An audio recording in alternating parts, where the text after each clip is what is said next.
Hey guys, you're back here with Credit Connector. Remember, this channel is only about you guys. I'm here to empower you. I'm here to help you understand your credit, help you fix your credit and go out there and leverage your credit. Also, remember, I'm still dropping my VIP mentorship that you guys can still get in for free. And if you guys have any friends or relatives that don't speak English, send them to my Spanish channel, which is called Conecto de Crédito.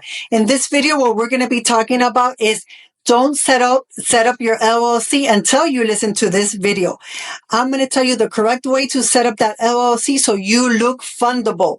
You want to make sure to look fundable on paper because a lot of people set up the LLC and guess what? Everything was done incorrect. You want to try to do it correct if you have not done it yet. Also remember, anybody can have a business. It doesn't matter if you do nails, if you cut dog's hair, if you cut grass, whatever you do, if you're an Uber driver, whatever you do, you are your own business. Okay. And having an LLC and creating your own business is going to help you with tax. You're going to be able to write off a lot more things in your taxes. It's going to give you asset protection. Even later on, you can even sell this LLC because I've seen it happen if it's set up correctly. Okay, guys. So that's an asset that you're building. Also, you're going to be able to build not only if you have good credit, your personal credit, but you're also going to be able to build business credit, which is amazing. Okay, guys. So I'm going to give you all the steps of how to do it correctly. So the first thing you want to do when you're thinking of opening an LLC is find the name. You want to find the name that is generic. Okay. Let's say if you're like me, the Credit Connector, you want to make sure not to put anything that has to do with credit in that name. One of the ways that you can find names that are considered high industry or high risk and low risk, you can either go to the NAICS Association, or you can even look in ChatGPT. So if you put there, let's say construction, it could find you a name that's associated with construction or real estate, but that is considered low risk. And this is really important. This can make it or break it. This can be the difference between getting maybe $20,000, $50,000 for an LLC versus $150,000, $250,000, $500,000. So you want to set up something that's very generic. Okay, guys. Also, you can set up, let's say, a name. Let's say I can have, let's say Google's. So my name is Google right now. You wouldn't even know what that means, but I can put Google and then I could put, doing business as Credit Connector. So just to give you an idea there. Okay. So you got to make sure set up the name correctly. That is the number one thing I'm going to tell you. Also, guys, the banks are getting very savvy. AI is around. So let's say you want to go into funding and then you're like, well, let me change my email. Let me get a professional email. There's a lot of banks out there. They know when you created that email. So try to create it correctly from the beginning. Get a domain. It's very cheap. I've looked into it. It's very cheap. You want to make sure to create that email. You can use your regular email, your personal email, but have the domain email. That's very, very important. Okay. Also, you want to make sure to set up a telephone. You can have phones that go into your own phone. You can use either a 1-800 number or you can use a local number, but make sure that whenever they Google that name, that telephone, that you do show up. This is really, really important. Also, now things are changing. So a lot of people say, okay, you might still have to have like a website or a landing page. When I've gone to the bank and I've gone to PNC, they're not even worried about if you have like a landing page or a website, but they want to be able to find you in social media.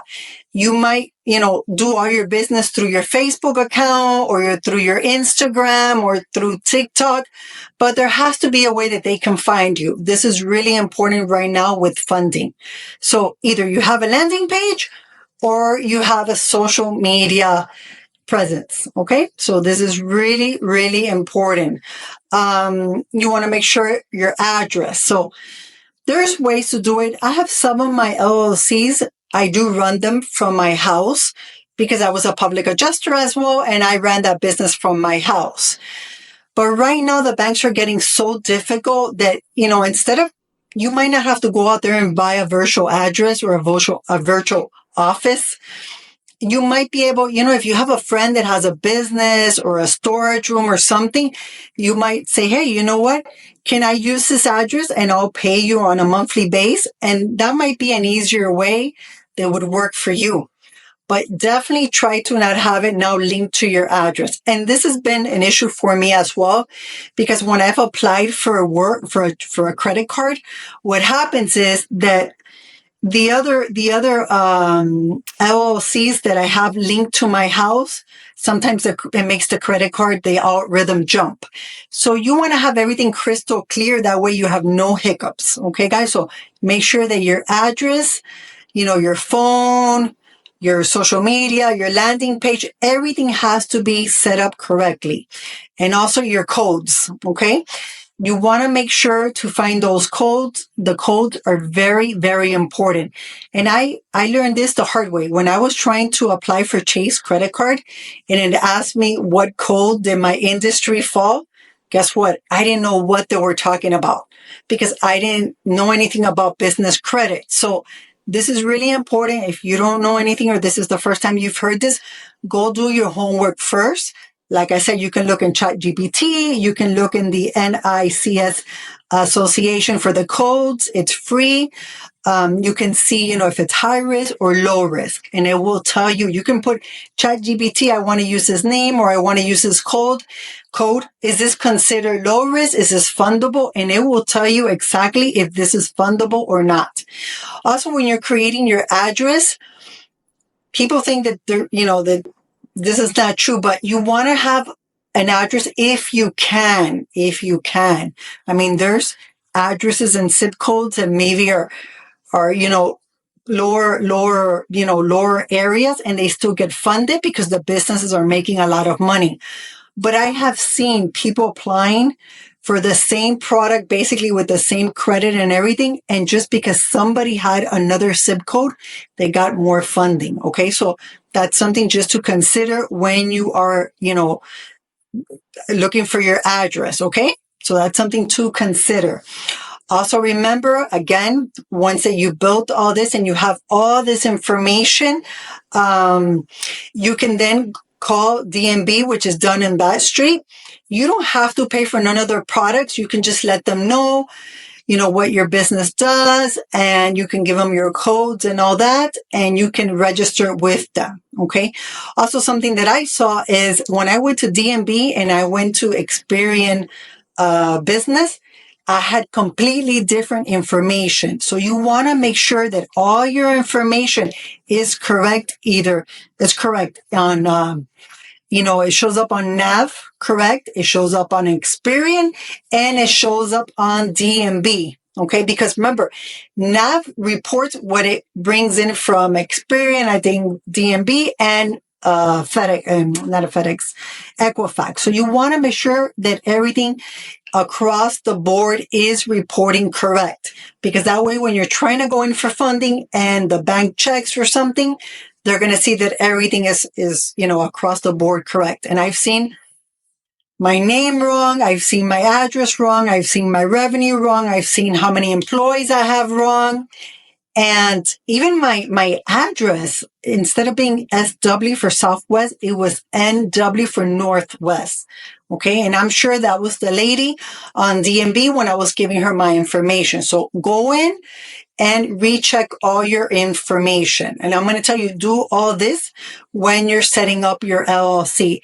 Then once you finish doing all this, that's when you're ready to start applying for those credit cards, start opening those bank accounts, and start getting ready for funding. And trust me, this is going to make such a big difference how you set up all this information. And also too, remember, like I said, it's going to help you, because at the beginning, you do need to personal guarantee all those credit products. But depending how big your business gets, then your personal social, you might not even have to personal guarantee anymore. It all depends. I'm not talking about a little business that's bringing $50,000 or $100,000. I'm talking about businesses that bring, $500,000, you will start creating business credit. And at some point, they're just going to go by the business credit. Okay, guys? Remember, put a like, subscribe to my channel. This is the only way I'm going to get to know you guys. Also, join my free mentorship, guys, and start throwing your data points in there. That's how we can get to know each other. You might give some info how you got approved for this credit. Another person might give their info, and that's how we can get all the data points. Okay, guys? Remember, this is Jackie, and until next time.